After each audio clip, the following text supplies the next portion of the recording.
cerrado de gado brabo, nuvens da cor de guede, com as bocas de estambo embrulhado, barrão de fogo levantado, pé seco e os anjos na rede armada na encruzilhada.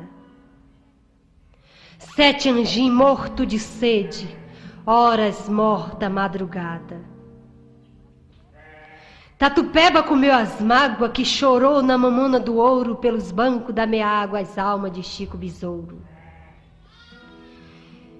Inhambado em Patioba, vestiu com o gibão dos couros das ancas da besta boba e cuspiu fogo dos olhos. Urinha do São Joaquim, lobisomem boa tarde, malungou com mão pelada em 7 léguas de caminho e vive a fazer latomia pra quem é de comprar medo. Não arroto nem peço segredo. Também não é por suburbia. Após eu vi esturdia na Lagoa Fermosa, me arrepio o corpo inteiro. Eu te arrenego, arma pantariosa, eu te arrenego e arrequero. Após sim, pois bem. Fui campear, muito depois das Ave Maria, umas cabras viaca que todo dia escapulia pras bandas de lá. Foi quando eu vi na beira da aguada um bandabolco de alma penada. Enquanto as media, outras costurava, de um lado as gemia, já outra chorava, resmungando que eram os pesos e medida, os retalhos dos panos que quando em vida tomava pra cozer e com a lei ficava. Nas minhas andanças dentro do cerrado, já vi coisa do invisível e do mal assombrado.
Mudaram, as árvores mudaram muito.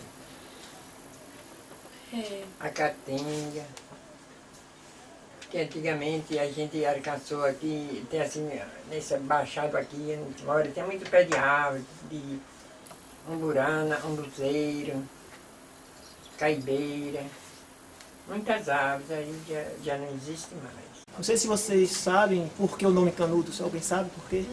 Não, né? Por causa de uma planta chamada canudo de pito, né? O canudeiro, que eles usavam aqui para fazer cachimbos. Eles serravam, deixavam secar, lixavam e colocavam nos cachimbos e fumavam. Né? Na época tinha várias plantas dessas. Lá no memorial a gente vai ver algumas delas, o canudo de pito, né? Que é o nome científico dela, que eu não estou lembrado direito. Então por isso o nome canudos, por causa da grande quantidade de plantas e vegetação de canudeiro de pito, né?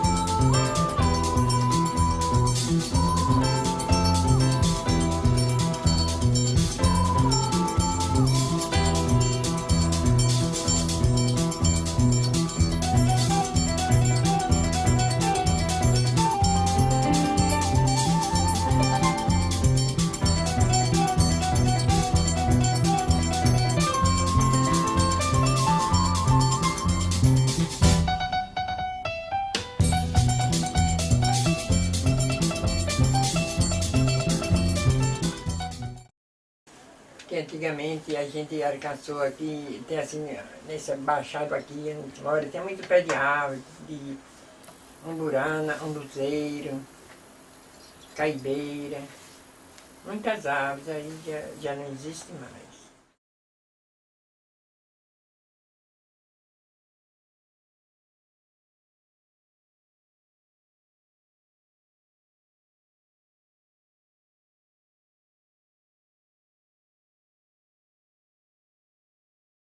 Se não fosse essa barragem aqui, o povo estava era um morto, minha filha. Aí muita coisa daqui da cidade, das roças.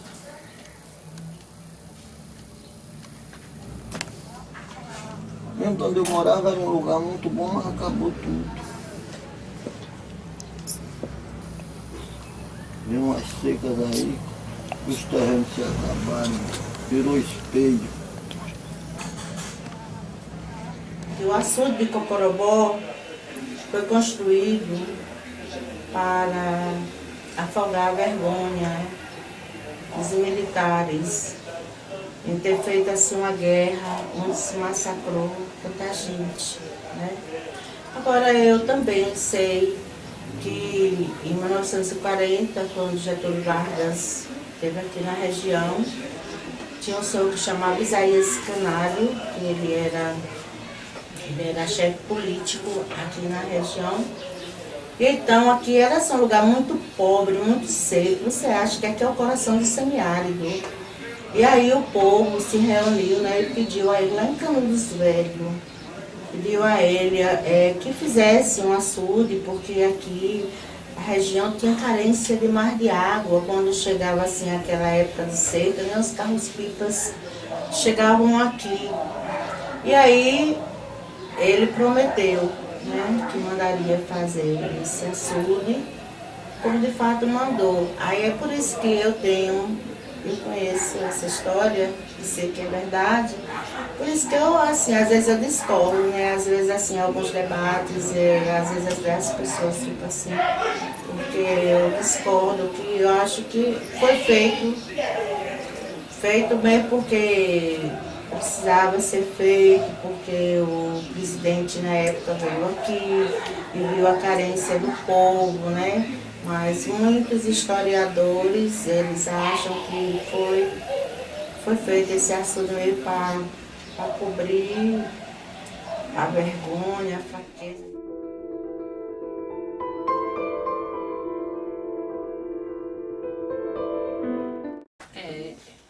Meus bisavós paterno participaram da guerra. Sim. Os maternos não.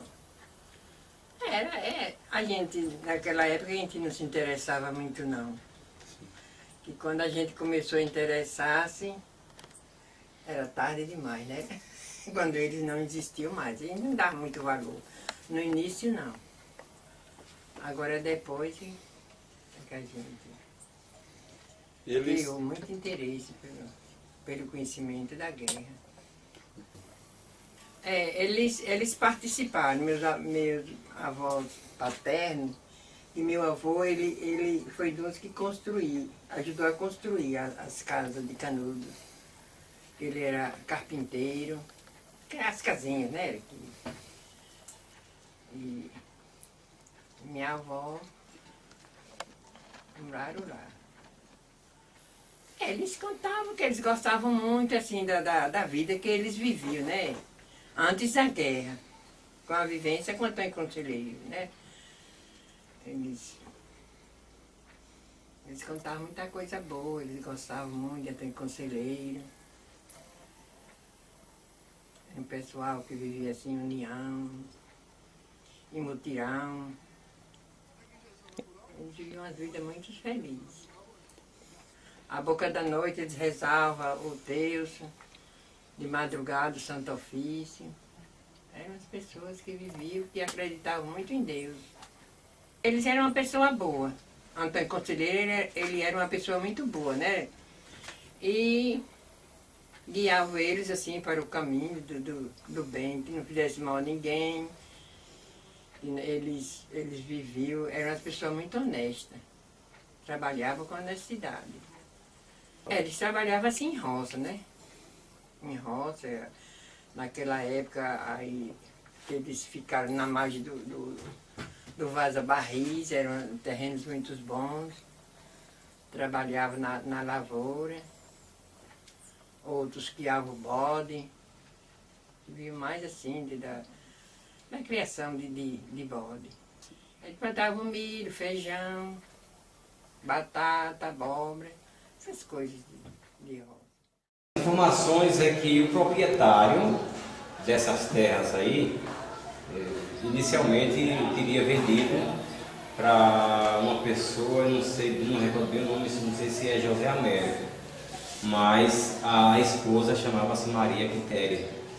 Então ela teria tido 4 filhos, entre eles um homem e 3 mulheres. E aí, ao casar, então ficou assim, essas filhas vieram assim, famílias diferentes, e aí foi ficando. Houve uma mistura com negros, com índios, né, e talvez até do mesmo e outros mais, tem essa descendência. Mas a maior parte aqui vem dos Macários, vem quando da retomada desses Canudos, aí tem um cidadão por nome de Domingos Dantas de Brito. É outro também que nunca foi lembrado pelo povo de Canudos. A primeira liderança após o Antônio Conselheiro, um cidadão chamado Domingos Dantas de Brito. Inclusive depois ele vai ter um problema político com o Isaías Canário, e aí ele vai perder força e termina embora para a cidade de Rui Barbosa. Aí quem assume essa liderança em Canudos, mas já no segundo momento, o primeiro momento é dele. E no entanto, em nenhum momento aqui em Canudos se reverenciou esse cidadão. Aí vem o Isaías Canário, que no início da década de 40 vai ter a visita do ilustre presidente da República, Getúlio Vargas, ele vai pedir o que quer que faça, ele conta a situação toda. Porque, na verdade, assim, Getúlio Vargas estava em Caldo do Cipó, que tem aquelas águas termais, né? Lá em Cipó, vocês já passaram lá? No Jorrinho, pronto. Você seguindo o curso do rio Itapicuru, lá na frente vai encontrar a cidade de Cipó. E assim como no Jorro tem aquelas linhas quentes, aquelas águas termais, no Cipó também tem piscina, tem toda uma estrutura. Então o Getúlio, no início da década de 40, ele visita Cipó. E aí ele está na Bahia e pergunta, como está no sertão, pergunta, nós estamos próximos de Canudos? E aí alguém lá do hotel vai dizer que não está tão distante. Ele faz o avião de logar até Canudos e vem encontrar com essa segunda liderança que é o Isaías Canário. E aí o Isaías vai contar toda a situação de sofrimento, das condições de intempéries da região. E aí ele disse, o que você quer que eu faça? Eu quero que você faça para a gente um açude. E ele promete que faz, que iria fazer esse açude. E aí ele, isso é no início da década de 40, em 45 ele termina esse mandato de 15 anos, né? O Getúlio. Aí em 50 ele ganha a eleição, e em 51 já começa os estudos para construção desse açude aí. Então foi nesse segundo momento que o Isaías vai pedir e realmente foi cumprida essa promessa. Por causa de todos esses elementos sociais que a gente sabe que o Nordeste do século XIX e até hoje era muito dominado pelo latifúndio. Se tem uma coisa na história do Brasil que foi mal feita nesse país, foi a divisão de terras. Você imagina o Garcia D'Ávila ter um imenso território de Tatuapara e Salvador até o estado do Piauí. Tudo aqui dominado por eles. Massacrando índios, passando por cima de tudo que nem um rolo compressor. Você tira. E pontuando, Jeremoabo tem que ter uma casa do meu pistoleiro, Canudos tem que ter outra, Posto de Cima pular outra, Paulo Afonso. Então eles foram povoando de pessoas, pistoleiros deles, agregados deles, para cuidar do seu imenso império, que era a criação de gado. Eles não vieram explorar ouro, nem atrás de minério, nem plantar cana de açúcar, e sim criar gado. Filho de Tomé de Souza, o senhor Garcia D'Ávila. Então, quer dizer, você tira, já percebe-se o imenso latifúndio que é o Nordeste. E essas pessoas estão agregadas a eles, falando a língua deles. E esse rapaz vem rompendo todas essas barreiras, quebrando todo um paradigma, né, lá do coronel, do latifúndio. Então, Belo Monte é uma cidade diferente. É diferente. Por que é diferente? Devido a todas essas questões políticas, sociais que eles vão de encontro. Né? Então por isso que incomodou tanto a elite que precisa também ser destruída. Como eu digo, começou a se edificar as casas em 1909, 1910, é o que? Já são... O término da guerra é 5 de outubro de 97, 10, 12 anos depois é que vai começar a se edificar. E ele deve ter chegado por volta de 1920, né? Em 28, em abril de 28 ele vai embora. Em 40, a segunda liderança. Não, aí quando ele vai embora em 1928, ele já vai por conta de problemas com Isaías. Problemas exatamente políticos. Aí quem vai assumir a liderança política é Isaías Canário.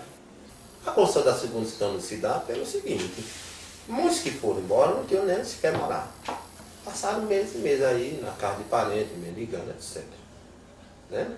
Então, em 1897, 13 anos depois, provavelmente em 1910, eles começam a criarem coragem e dizem: vamos reerguer novamente. Aí foram construindo, né? E aí, à medida que foram construindo, outros, oriundos de outras regiões, também foram se instalar na segunda Canudos, né? Que é destruída depois com a construção da sul de Cocorobó. E no surgimento da segunda Canudos, começa a construção da BR-116 também, né? Ela já dá nesse patamar aí, da construção. Ela cresce lentamente, como eu disse, a construção do medo nas pessoas era muito grande, né? Pessoas que realmente tinham muito medo. Eu acho que na época, talvez no lugar desse arrepio só em falar em Antônio Conselheiro, né? Mas mesmo assim eles conseguem, fazem uma nova igreja, tem um barracão da feira, a feira lá era às segundas-feiras, né? Na segunda Canudos. Esses sobreviventes, eles também, a questão de terras, férteis nem tanto, porque as terras férteis da nossa região são as margens do rio. Mas aqui é uma região muito propícia também à criação de bode, certo? Então, eles criavam muito essa questão do caprino, certo? Então, a segunda Canudos se dá nesse contexto, nessa construção, certo? A questão do turismo. Não imaginavam isso, porque o milho era tão grande, eles diziam... Inclusive, em 1940, quando Getúlio Vargas está em Canudos, vem a Canudos, e que o coronel Jair Canários pergunta, solicita a construção do açude, os moradores lá nem acreditavam. Que nada vai construir isso aqui, nada. Né? E realmente durou muitos anos. Os estudos foram feitos em 40, a obra começa em 54, quando Getúlio Vargas suicida-se, tem uma paralisação e ela só vem se dar a transferência de lá para aqui, para Cocorobó, em 1968, que é quando se fecha toda a construção da sul. Meus avós eram daqui. Era daqui mesmo, daqui de Canudos. E meu bisavó não era de Canudos não, era que ele tinha assim parentesco assim, com os índios, de Massacará, de Mirandela, aqui distante, né? Não era mesmo daqui do local de Canudos não. Era minha avó, minha bisavó. Agora eles eram daqui mesmo, não eram de outro lugar não. Viviam em Euclides da Cunha, Massacará. Aqui mesmo não tinha não. Agora aqui na guerra tinha muitas, porque muitos vieram para aqui, né? Vieram muitos. Minhas parentes, elas não lutavam não. Elas viviam mais escondidas. Quando chegava assim naquela época dos combates, elas não saíam de dentro de casa não. Elas ficavam dentro de casa, elas não lutaram não. Minhas parentes não. Se lutaram, não chegou a meu conhecimento não.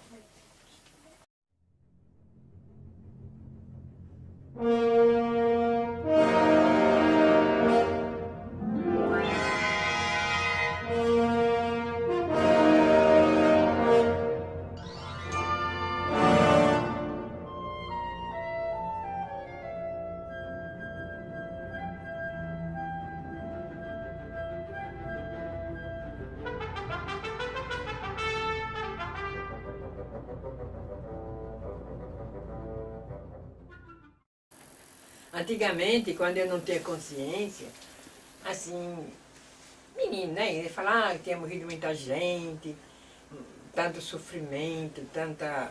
Aí eu era contra, mas quando eu fui crescendo e fui vendo as histórias de Antônio Conselheiro, porque a gente foi vendo assim, antigamente não tinha televisão, não tinha rádio, tinha aqueles romances. Aí a gente, aqueles romances, não sei se vocês sabem o que é romance, né? Aquelas histórias. Aí falava que Antônio Conselheiro tinha matado a mãe. Aí ainda mais a gente se revoltava. Mas quando a gente soube da história verdadeira, Antônio Conselheiro foi um grande líder. Seus seguidores preferiram ao contrário, que morra a República e viva o Conselheiro. Então, nessa prova, eles eram interrogados. Então, a partir dos anos 50, se deve muito ao professor Zé Calazans. É o grande mestre que começa a percorrer não só o itinerário de Antônio Conselheiro, desde Quixeramobim, estado de Sergipe, primeiras aparições dele, se sabe que foi em Estância, na cidade de Sergipe, Crisópolis, já que a cidade de Bom Jesus também foi fundada por ele, que hoje chama-se Crisópolis, até chegar a Belmonte. Então, todo esse itinerário, Calazans percorre.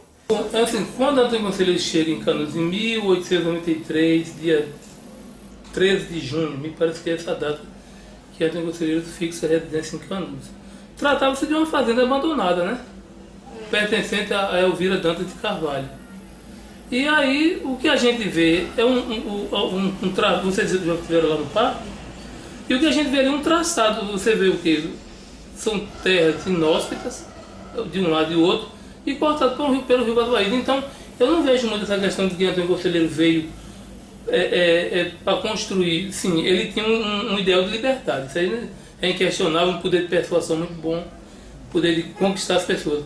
Agora, dizer que os arredores de Canudos era farto de terra produtiva, eu acho isso aí também que há um certo exagero, um certo engano de alguém que pensa que Canudos tinha essa fartura de terra. E aí o Antônio Conselheiro, no que diz respeito a clima, a tempo, ele até que se deu bem, porque ele chega em 93 e aí em 96 ele vai ter o primeiro confronto no Auá, 21 de novembro de 96. E o Antônio Conselheiro ele não enfrentou um grande período de estiagem. Esse período de estiagem vai se dar exatamente em 1899. E aí a gente também não pode, a gente não tem vara de condão para dizer qual teria sido o destino daquele povo. Mas eu acredito que tenha sido muito difícil para ele, se ele pega um período de longa estiagem como foi 1899. Então esse período que vai de 93 a 97, ele não se depara com grandes dificuldades. Tem até uma certa, vamos dizer assim, fartura. São anos que a gente teve uma média de chuva de 400, 500 milímetros e nesse período ele foi favorável. Né? Então, Antônio Conselheiro não pode provar que Antônio Conselheiro, se ele tivesse pegado realmente um período de longa estiagem, ele tinha dado tão bem. Inclusive, tem até aquela carta dos dois capuchinhos que vieram em 95, né? 1890, a cada 5 anos, parece que o arcebispo vai a Roma para a visita do arcebispo com o Papa. E aí o Dom Luís estava indo para Roma e envia 2 capuchinhos. E aí não sei também se de alguma forma esses capuchinhos, como não foram hostilizados em Canudos, eles tenham também escurecido um pouco, mas eles falam no relato dos capuchinhos, vão dizer que em Canudos tem uma média de mortalidade infantil de 2, 3 crianças todos os dias. Né? A tradição oral da história de Canudos, meu pai era assim, um homem desses quase analfabeto, semi-analfabeto, né, que ele não sabia escrever, ler muito, mas era uma pessoa super inteligente. Então ele contava muita história, ele passava muita história pra gente, ele faleceu com 80 anos, e ele já descendia assim de uma família de pessoas que eram assim tinham bastante memória. Então, só que a versão que eles tinham de Antônio Conselheiro, na época deles, é assim uma história completamente diferente da que hoje eu tenho, da que hoje é verdadeira. E também, quando eu era menina aqui na escola, a história que a professora nos contava de Canudos a respeito de Antônio Conselheiro era a mesma que meu pai tinha concepção. Porque eles tinham concepção assim, que Antônio Conselheiro foi um homem mau, que veio para a região, devido à estadia dele por aqui e a inocência do povo, ele fez com que surgisse aquela guerra, porque o povo achava, eles não sabiam, assim, a essência da história, como hoje nós sabemos. Porque hoje nós, como professores de história e alunos, vocês como estudantes, sabem, o colega aí sabe, mesmo que tenha uma guerra e que a gente faça parte dessa guerra, nós estamos fazendo por consciência, defendendo o que é nosso.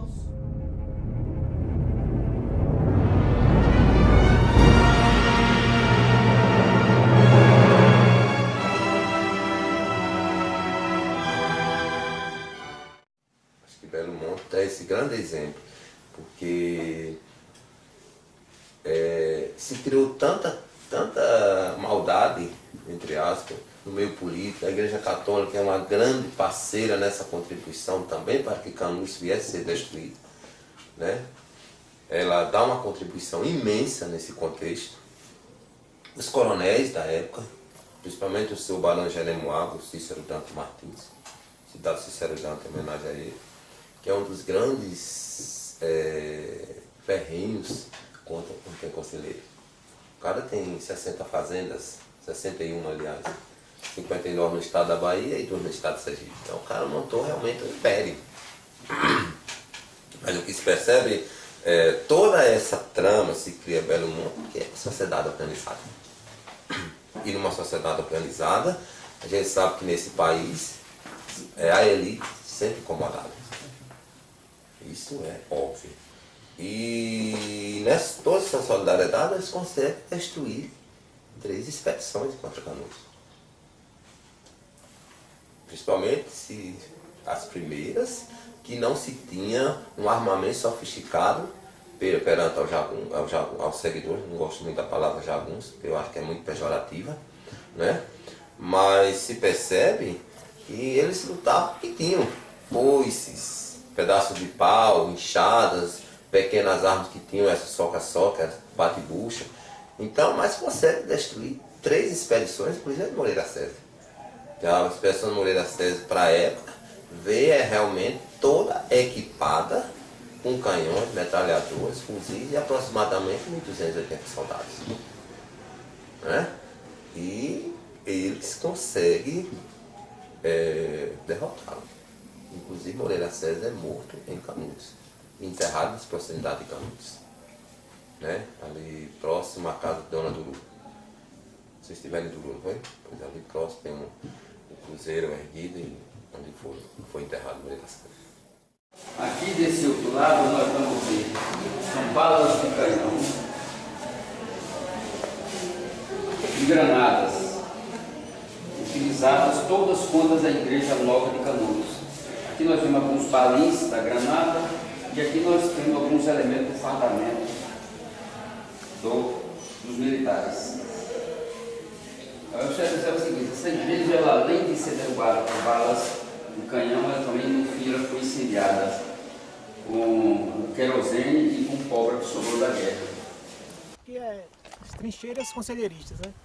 Na verdade eram buracos feitos no chão pelo pessoal do conselheiro, que ficavam dentro desses buracos, né? Na época cabia 10, 12 homens em cada buraco desse aqui. Para você ter uma noção, era feito em linha reta aqui, já próximo à descida do morro. Então quando os soldados subiam aqui, eram recebidos a tiros pelos conselheiristas. E, na verdade isso aqui era um ponto estratégico, né? Tanto para os conselheiristas quanto para os soldados, né? E os soldados tomando isso aqui, tinham a visão geral de onde era a cidade. O que é interessante perceber na expedição Moreira César, que veio para armar os seguidores. Até a expedição de Moreira César, o armamento era muito rudimentar. Mas a partir de Moreira César, né, quando essa derrota, quando o coronel é morto, porque outra coisa interessante no jagunço, o alvo principal deles era sempre o chefe da tropa.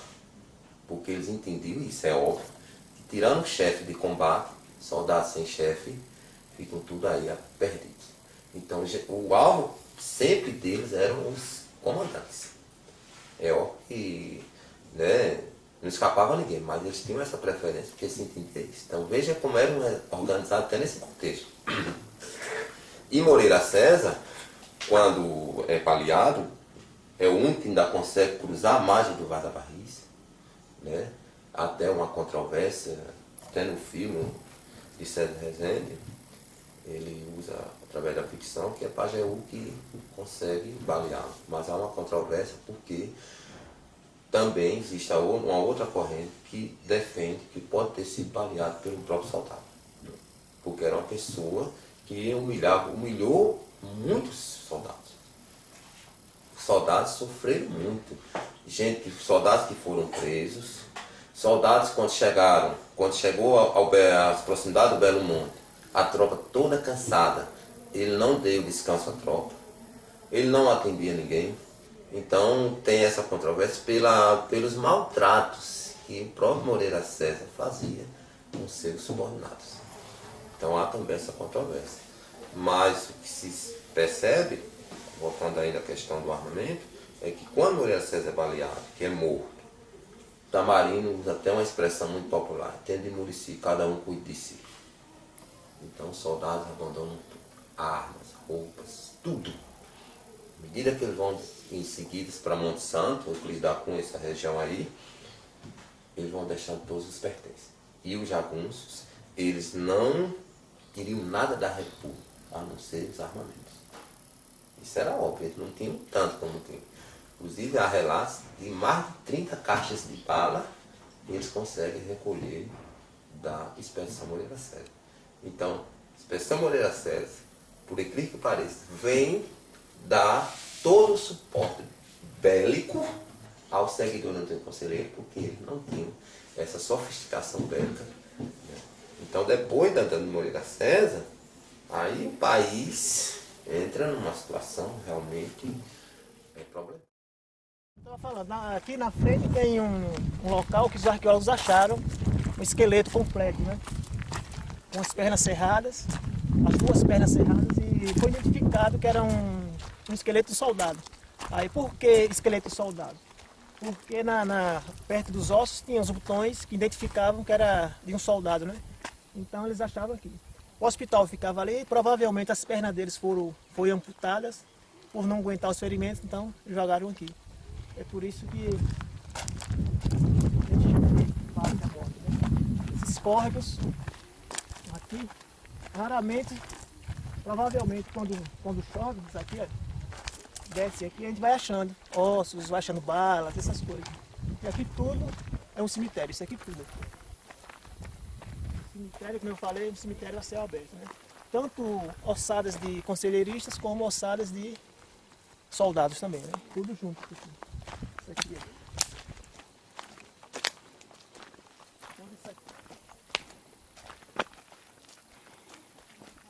Vamos até ali à frente ali que tem um ponto que foi onde os arqueólogos acharam um esqueleto completo.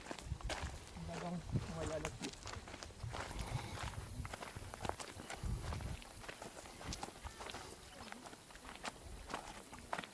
Pode ir olhando pro chão aí que provavelmente vocês encontram alguma coisa aí.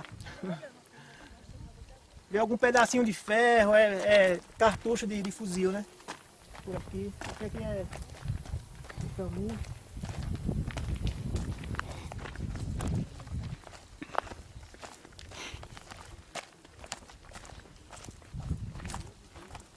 Daqui até o Alto do Mário, a gente vai, Alto da Favela. Aqui era a área de combate, né? Os principais combates que aconteceram aqui. No Vale da Morte até sair o alto da favela, até lá em cima. A gente vai ver lá as trincheiras, conselheiristas. Vai subir até lá.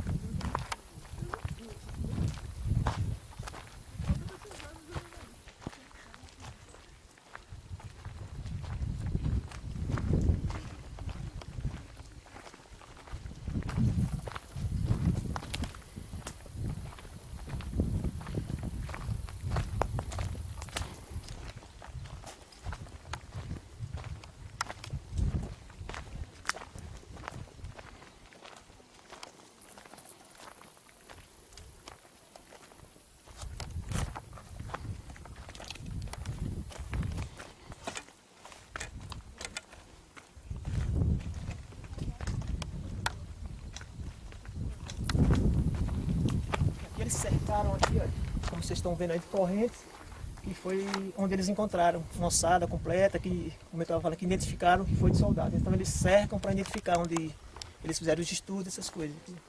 Foi aqui dentro. Aqui.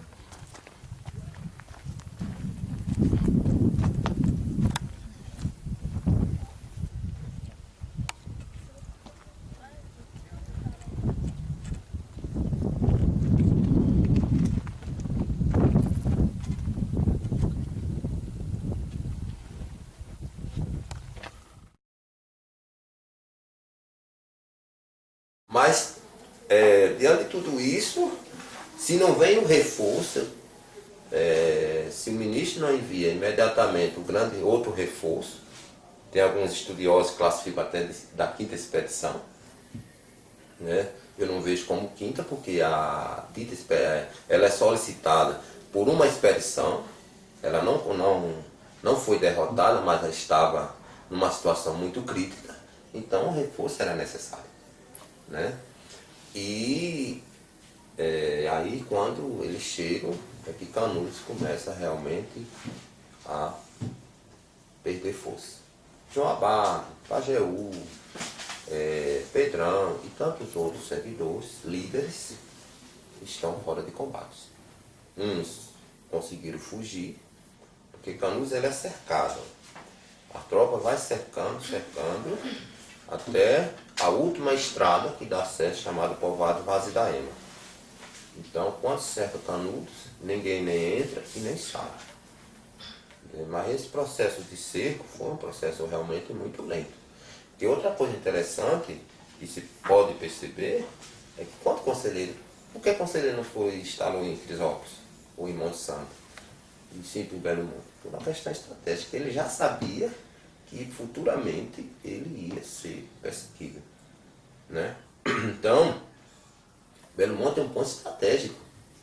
E como é estratégico? Né? Se você estiver lá no quarto, né? Você vê como é estratégico. Você imagina aquilo no pleno século XIX, sai de Monte Santo, nas Santas Pernas, né? Para chegar a Belo Monte. Não, a tropa não sabia o que era uma macambica, cabeleira. Enfim, a caatinga é um grande elemento de força para os seguidores. Porque as tropas sofreram realmente muito com a vegetação. Então, quando o conselheiro instala em Belo Monte, ele não instalou simplesmente por uma questão, eu vou morar aqui, mas tem todo um lado estratégico, porque ele já acha, ele já sabe que ele vai sofrer muitos problemas com o sistema político e religioso. Né? Então, as tropas, além de sofrer com a caatinga, o sol, enfim, o sol abraçador do sertão. Aí encontra trincheiras armadas pelos seguidores. As trincheiras eram uns buracos, eles cavavam bem profundo. Ficava 3, 4, 5 pessoas dentro, né? E a bala comendo no centro. E eles simplesmente, além dessa vegetação, ainda vinha a questão da trincheira montada, principalmente por Pajeú, porque Pajeú tem uma experiência muito grande de guerrilha. Porque Pajeú, tudo leva a crer, era desertor da polícia do estado de Pernambuco, da região do Pajeú, que hoje pertence à floresta. Então Pajeú tinha toda uma estratégia de guerrilha, e aquelas trincheiras e piquetes que botavam eram realmente, tudo leva a crer, um dos orientadores de tudo isso era ele. Então, a partir daí, então, foi que desenrolou mesmo 4 expedições, e na quarta, quinta, porque a quarta expedição, ela teve um aumento numérico de policiais, o dobro da que estava aí em Canudos, que veio por cá. Porque aqui na região, pessoal, veio gente de tudo quanto foi mundo, do Brasil, até da Amazônia tinha policial aqui dentro, soldado do exército. Não é fácil não. Para destruir, vamos dizer assim, 15 mil, 10 mil sertanejos. Entendeu? Então foi um massacre mesmo. O sítio histórico lá, onde foi contar essa luta, foi a Fazenda Velha. Mas se aproximando mais aqui, nós vamos encontrar o quê? São ornamentação de igrejas, o tijolo da igreja velha e o piso da igreja nova, e vitrais. Isso, todo esse levantamento foi feito através daquelas escavações arqueológicas da região. Nós temos nesse primeiro painel aqui, nesse expositor, são frascos de vidros militares, fotografia dos hospitais de sangue e alguns objetos que foram utilizados no filme Guerra de Canudos, né, que são vitamina, gás, etc., doado pelo Exército. Aqui nós temos o que? Nós temos frascos de tinta, perfume, brilhantina, tal, e de remédio de diversas épocas, né? E aqui nós temos frascos também. Aqui nós temos acampamentos militares formados nas proximidades da cidadela de Canudos. Aqui nós temos já o que? Nós temos as balas de fuzis, um punhal jagunço, mostrando também uma fotografia de um jagunço encorado. Nós temos ali chave de fazenda, de igrejas, cadeados e funis, e uma pequena tapera, que era na maioria das casas da região.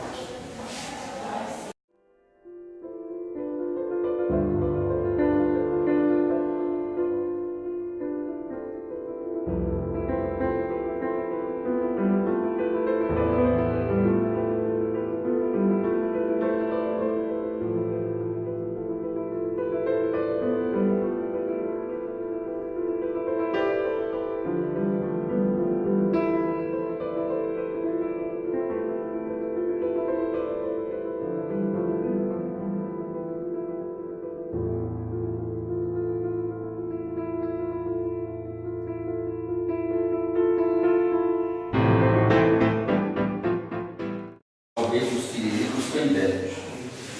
Isso aqui são escavações que foram feitas lá nas antigas rolerias, onde foi encontrado.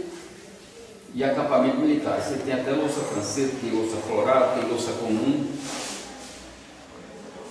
E o principal sítio histórico lá, onde foi encontrada essa louça, foi a Fazenda Velha.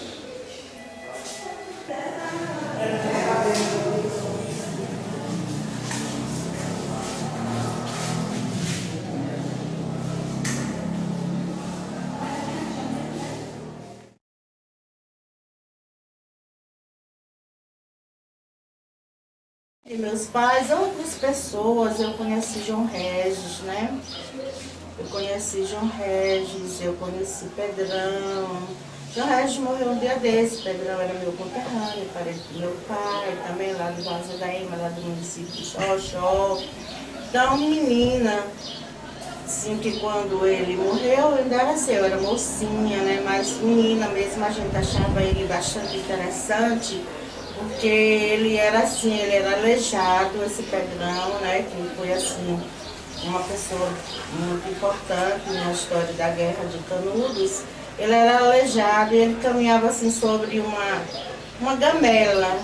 Então, menino, tudo que é diferente, menino acha interessante, né? E aí ele falava assim que Antônio Conselheiro ele chamava de pai Antônio Conselheiro. Tinha sido uma pessoa muito forte. É de uma família aqui da Vaza da Ema. Inclusive, ela citou que era da Vaza da Ema, a Maria José. Porque assim, quer dizer, não vamos entrar nesse detalhe, né? Porque você me procurou, a senhora daqui, ela não citou que era de Vaza da Ema. Bom, então a família, o Pedrão, juntamente com 4 irmãos, vieram da Vaza da Ema para acompanhar o teu conselheiro.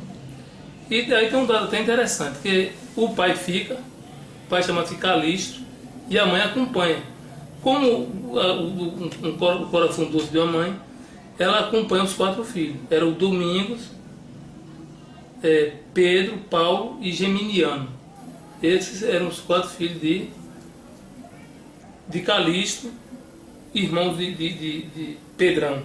E o que na verdade que vai se destacar é Pedrão. Muito embora nenhum deles tenha morrido durante as expedições, né? Vão escapar os 4 e já no finalzinho da guerra eles evadem da Canudos Conselheiristas, né? Mas assim, então Antônio Conselho, o Pedrão é a primeira pessoa a ser sepultada no cemitério aqui dessa Nova Canudos. O primeiro sepultamento foi de Pedrão, dia 3 de julho de 1958. É sepultado Pedrão. Aí a gente vai ter outros nomes, como João Abade, Pajeú, né? Muito embora esses não sejam bem próximos daqui. Parece que o João Abade é de Tucano e Pajeú foi um ex-militar que inclusive era muito apto na questão de guerra de guerrilha. Era um estrategista nesse confronto com as expedições, o Pajeú, né? Mas assim, de nome assim, que se relevou aqui, nós temos Pedrão, que é aqui mais próximo, que é Vale que está aqui, distante aqui uns 20 quilômetros. Mais de 20, deve dar uns 50 quilômetros. Diante de todos os relatos que as pessoas deram, né, não só ex-sobreviventes, pessoas que lutaram mesmo, que pegaram nas armas, como Pedrão, que é o famoso Pedro Calixto de Oliveira, que residiu por muitos anos aqui no povoado de Cocorobó. Uma das primeiras pessoas enterradas no cemitério de Cocorobó. E ele morreu dentro de uma camela, aleijado. E ele sempre dizia, ele tinha uma frase que ele dizia que o coração pedia para brigar, né? E o próprio Calazans disse, se fosse fazer uma eleição dos grandes seguidores da Tempo Conselheiro, ou seja, os grandes jagunços, Pedrão talvez fosse o primeiro, pela sua coragem, pela sua determinação num projeto de vida, né? Porque Canudos, ou seja, Belo Monte, é uma esperança de vida para aquelas pessoas.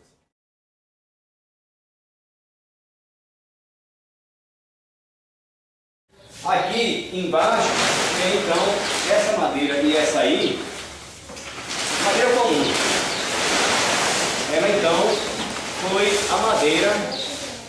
foi a madeira que deu origem a todo um massacre. Para as autoridades da época serviu de pretexto, serviu de justificativa para poder adentrar Canudos. E aí vem a questão da contextualização. É necessário que para a pessoa entender, saber como era Canudos na época. O Brasil era marcado pela injustiça. Existia muita seca, desemprego, a libertação do escravo, da escravatura que tinha acontecido anos atrás. Ela ainda hoje, século XXI, você vê sinais de escravidão. Você imagina naquela época, né? O coronelismo é quem mandava.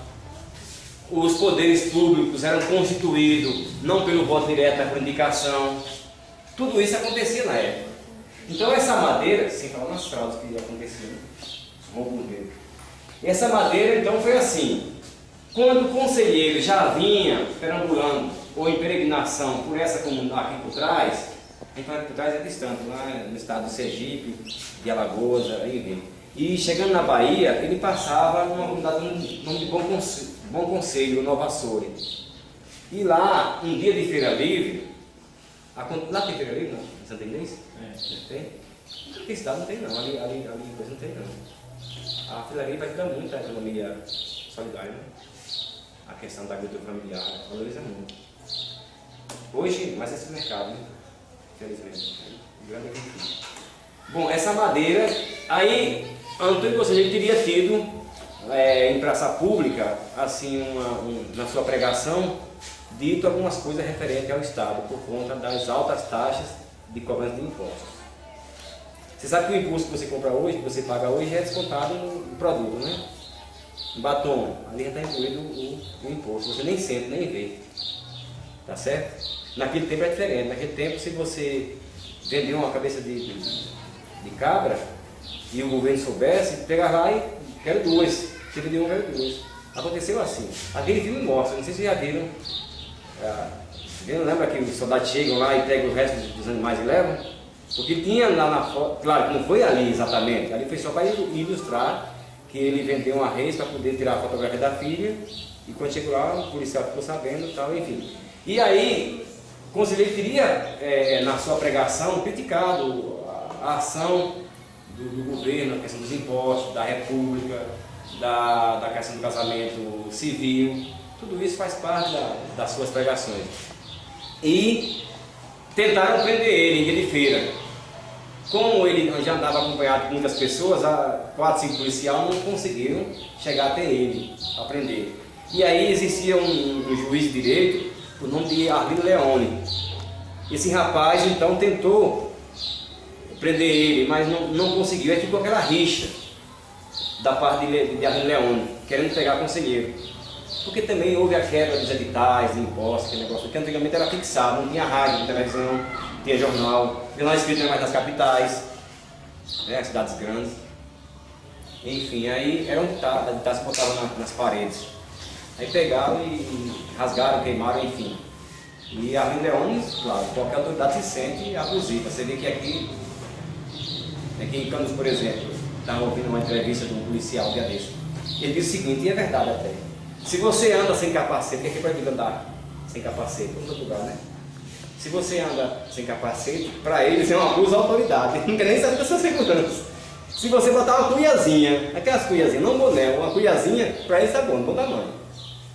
Porque o importante é obedecer, ainda é aquela mentalidade, sabe? Eu concordo com a segurança tem que ser feita mesmo, também dizendo isso, né? Quando você não usa o equipamento de proteção, o capacete, você está fazendo um abuso da autoridade. Tá certo? Então, isso, século XXI. Aí, a Leão tentou prender, só para você entender, quando chegou em Juazeiro, aí, veja bem, ele chegou em Canudos, já existia uma igreja dedicada a Santo Antônio, a população crescia, foi necessário a construção de uma igreja nova. E aí, em frente à igreja antiga, ou ao lado, foi construída a igreja nova. Só que ela ficou a ponto de madeira, sem o telhado, porque não tinha madeira.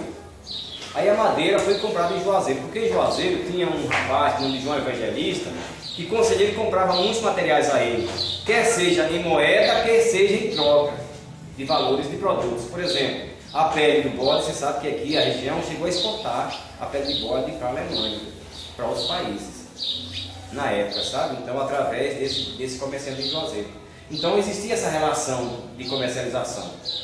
E aí ele comprou madeira, pagou, e na época certa ele combinou que fosse pegar aqui na beira do Rio São Francisco, porque não tinha estrada, como tem hoje a BR 235. Antigamente nem estrada existia. Então o pessoal não transitava, mas era no Rio São Francisco, e já até aqui em cima. Então combinou-se que a madeira viria aqui para o Belém de São Francisco.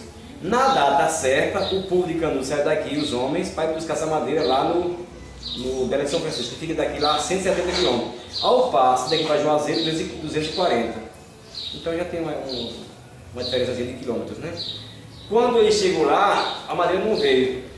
Por a madeira não ter vindo, então Antônio Conselheiro teria feito um bilhete dizendo o seguinte, que se fosse a questão da entrega, foi por falta de transporte de homens, que ele ia com o seu pessoal buscar essa madeira em Juazeiro. Aí o Arlindo Leone já estava destacando em Juazeiro. Foi ele quem fez toda a armação para poder convencer, depois de 3, 4 telegramas ao governo da Bahia Louisiana, o primeiro, né, não esses agora mais novos, ele teria convencido o governo a mandar 100 soldados de Salvador, da região, para vir, entre aspas, defender Juazeiro. Era para defender Juazeiro de um possível saque. Porque se criou um alarido em Juazeiro, aqui da Bahia, que Juazeiro ia ser saqueado, ia ser invadido por esses conselheiristas, porque chegou a fama que aqui na região tudo aqui era invadido por essas pessoas, por negros, por índios, por ladrões, ex-escravos, prostitutas, tudo isso eles falavam, né? E é por isso que está a questão da história, né? A questão da justiça. Resultado, com isso, Juazeiro não tinha aquela ponte, quem conhece Juazeiro sabe, né? Não tem a ponte de Petrolina em Juazeiro, a ponte não existia, muitas pessoas se refugiaram em Petrolina, através de barcos, enfim, com medo mesmo. E aí, passados alguns dias, o povo, o soldado fica lá dando despesa, comendo sem trabalhar. Aí acharam por bem, então, que viessem a Canudos para poder prender conselheiro. E eram 113 policiais, eles vieram, e quando chegou em Mauá, já ouviu falar em Mauá? Conhece Mauá? Conhece não, né? Fica daqui a 60 km de Canudos. Chega em Bedegó, ao invés de ir depois da Cunha, passa direto. E chegando em Mauá, o Antônio Conselheiro já sabia que ele era bem informado, assim como o Lampião era bem informado. Até porque moradores da região tinha uma boa relação com o conselheiro, você não vê sequer nenhum comentário contrário, falava mal do exército, chegavam lá abusando. E então você sabe que qualquer família, qualquer pessoa em condições normais, quando vê o perigo, a primeira coisa que faz é proteger os mais fracos que acha que pertencem. O pai de família ou a mãe, quando tem alguma coisa, é o filho, e por aí vai, né? Então, a intenção de conselheiro era então defender a comunidade, eles não chegarem a Canudos. E aí foi quando sabiam se encontrarem em Mauá, quando teve ali o primeiro combate, o massacre.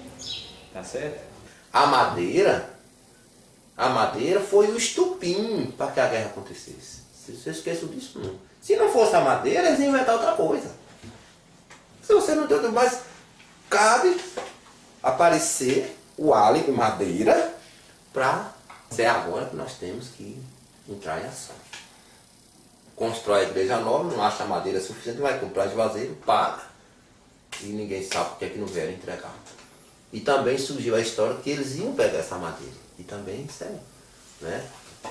O juiz Arlindo Leone, que já tinha um desafeto com ele lá em Crisópolis, agora trabalha em Juazeiro, solicita um telegrama ao governador do estado na época, que mandasse uma tropa para proteger Juazeiro.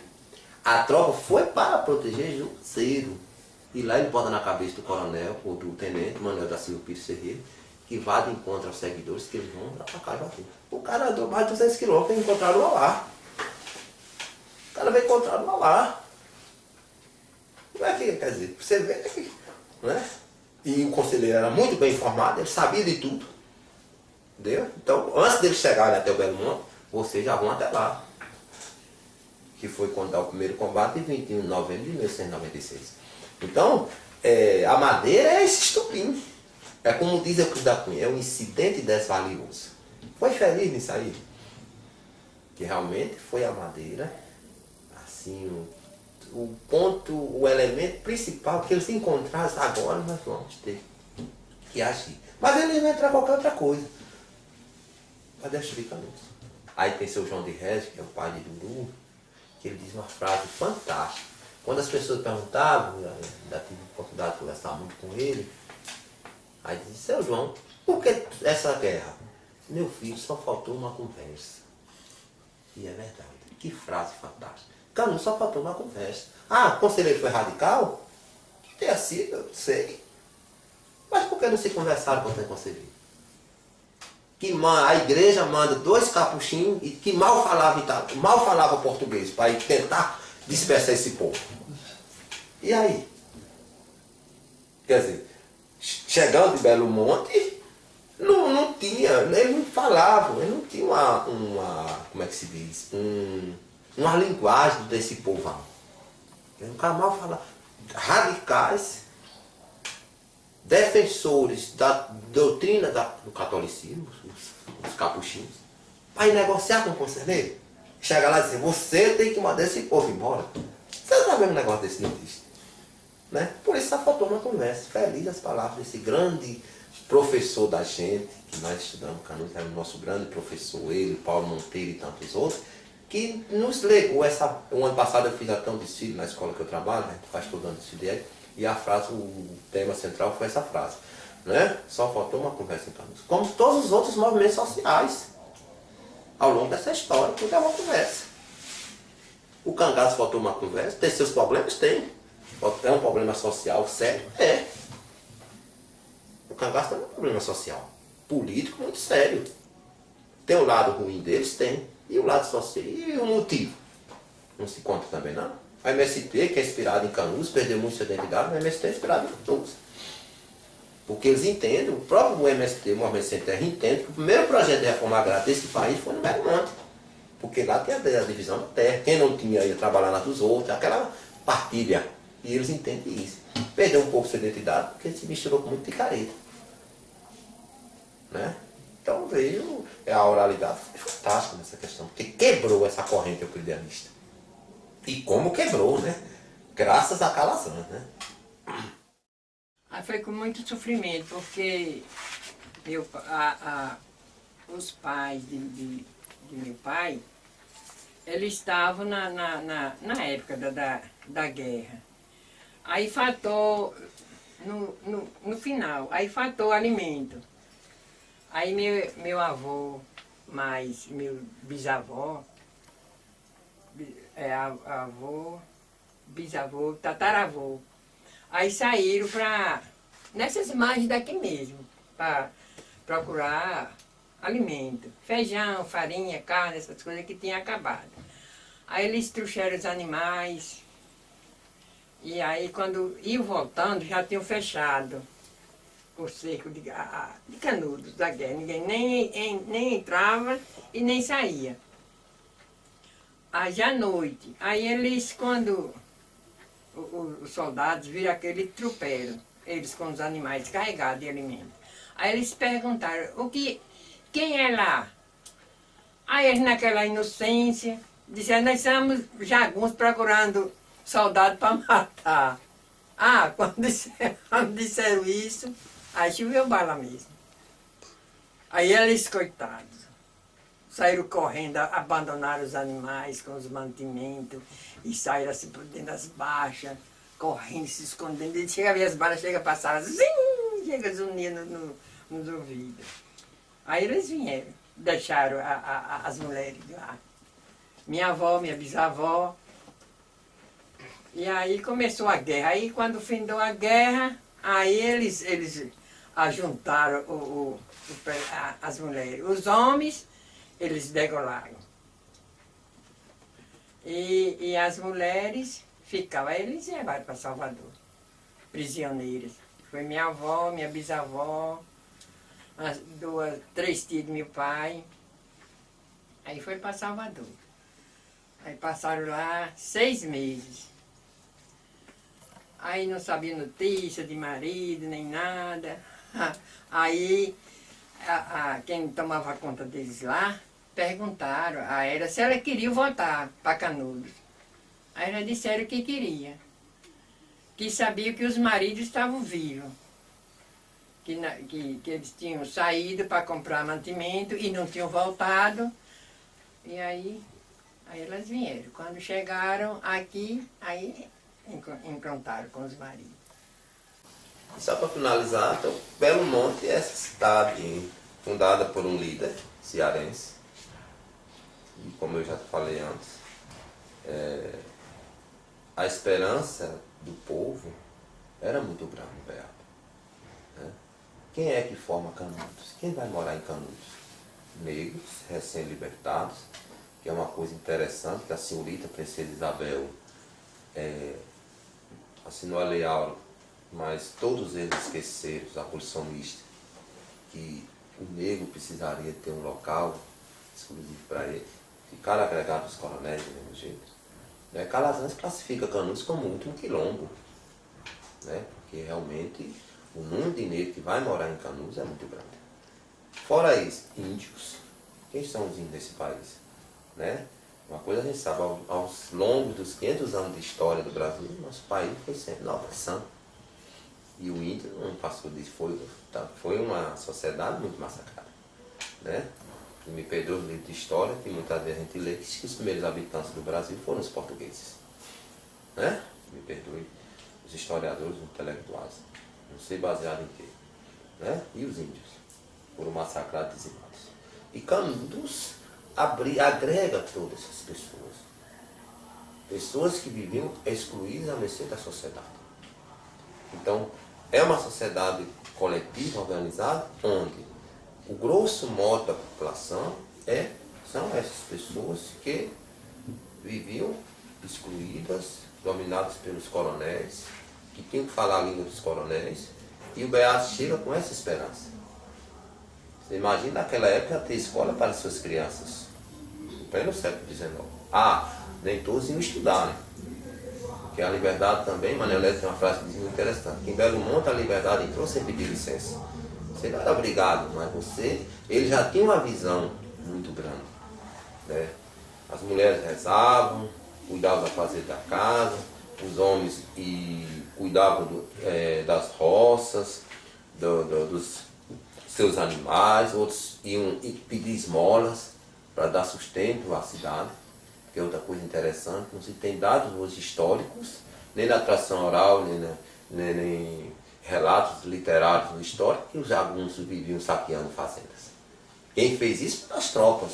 Inclusive o Paulo Martins Fontes, que era o dono da fazenda Cocorobó, ele entra com ação na justiça, revendo os danos que as tropas causaram nas suas fazendas.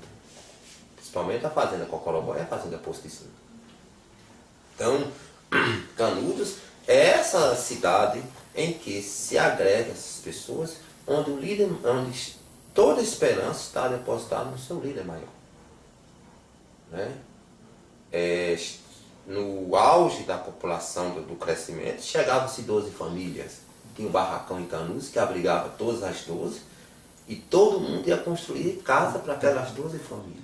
3, 4, 5 dias todo mundo já tinha sua casa. Ah, é coberta de palha, só tem uma porta e uma saída, uma entrada e uma saída. E quem não tinha antes nada? Né? Então por isso que eles foram lutar e defenderam, né? E eu digo a vocês, finalizando, Canudos, num país onde se há pouca luta pela resistência, é um símbolo da resistência. É Canudos um símbolo da resistência, porque num país onde os grupos muitas vezes se organizam, começam até muito bem organizados, depois vem os interesses políticos, eles mesmos se... E Canudos, nada disso acontece. Então Canudos é um exemplo de resistência em 500 anos de história brasileira. Ok?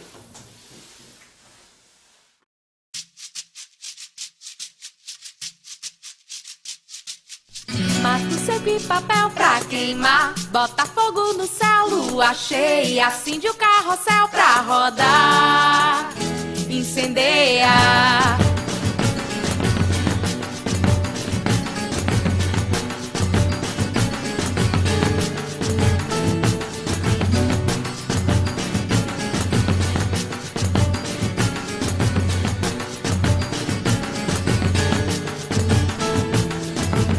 Mato seco e papel pra queimar, bota fogo no céu, lua cheia, acende o carrossel pra rodar, incendeia. Mato seco e papel pra queimar, bota fogo no céu, lua cheia, acende o carrossel pra rodar, incendeia.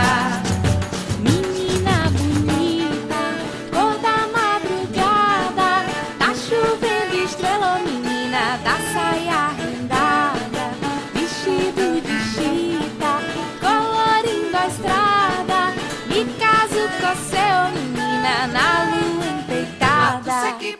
Pra queimar, bota fogo no céu, lua cheia, acende o carrossel pra rodar, incendeia.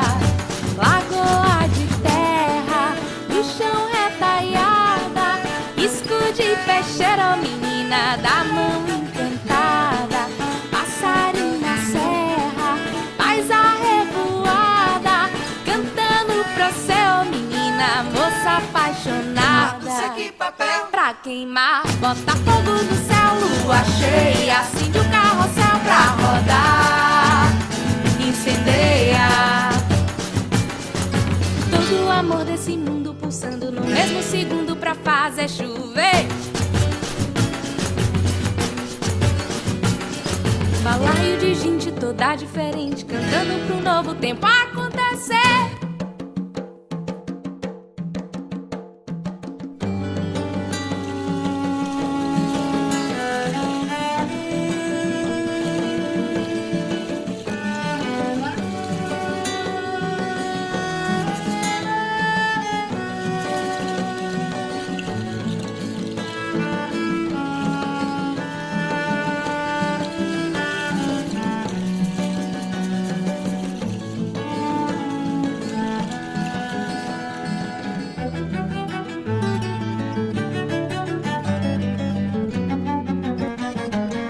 Mato seco e papel pra queimar, bota fogo no céu, lua cheia, acende o carrossel pra rodar.